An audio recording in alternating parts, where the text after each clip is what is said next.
May mabigat na mensahe si U.S. Secretary of State nominee Marco Rubio sa China. Tigilan ang panggugulo sa Taiwan at Pilipinas. Kabilang sa pinuna ni Rubio ang pananatili sa exclusive economic zone ng Pilipinas ng monster ship ng China. Nakatutok si JP Soriano. Halos 2 linggo nang binabantayan ng Philippine Coast Guard ang monster ship ng China Coast Guard. Kahapon, muli itong niradyuhan ng BRP Gabriela Silang. China Coast Guard Vessel 5901. This is Philippine Coast Guard Vessel BRP Gabriela Silang. You do not possess any legal authority to patrol inside the Philippines Exclusive Economic Zone. You are directed to depart immediately and notify us of your intention. Ang China Coast Guard sumagot. This is China Coast Guard, Vessel 5901. I'm performing law enforcement duties on the jurisdictional waters of the People's Republic of China.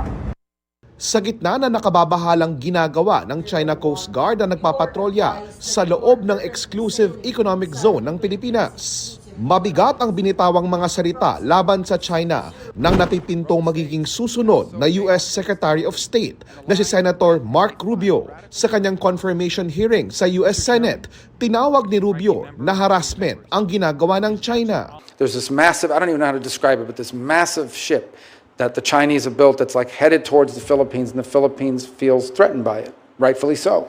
We've seen this on a daily basis with the harassment and so forth, but on a daily basis. Mensahe pa niya sa China. The actions they are taking now are deeply destabilizing. They are forcing us to take counteractions because we have commitments to the Philippines and we have commitments to Taiwan that we intend to keep. They really need to stop messing around with Taiwan and with the Philippines because it's forcing us to focus our attention in ways we prefer not to have to. Si Rubio ay isa sa mga matibay na taga-suporta ng Mutual Defense Treaty o MDT ng Amerika at Pilipinas. That leads to PRC is the most potent and dangerous near-peer adversary this nation has ever confronted. They have elements that the Soviet Union never possessed. They lied about not militarizing and populating island chains in the South China Sea and the like. Samantala nagsagawa ng unilateral exercise ang ilang barko ng Philippine Navy sa bahagi ng Baho de Masinloc ngayong araw. Layunin ng pagsasanay na mahasa ang Navy sa paggamit ng modernong kagamitan. Kabilang dito ang mga barko ng BRP Antonio Luna at mga Del Pilar class patrol vessels na BRP Ramon Alcaraz at BRP Andres Bonifacio. Para sa GMA Integrated News, JP Soriano, nakatutok 24 oras.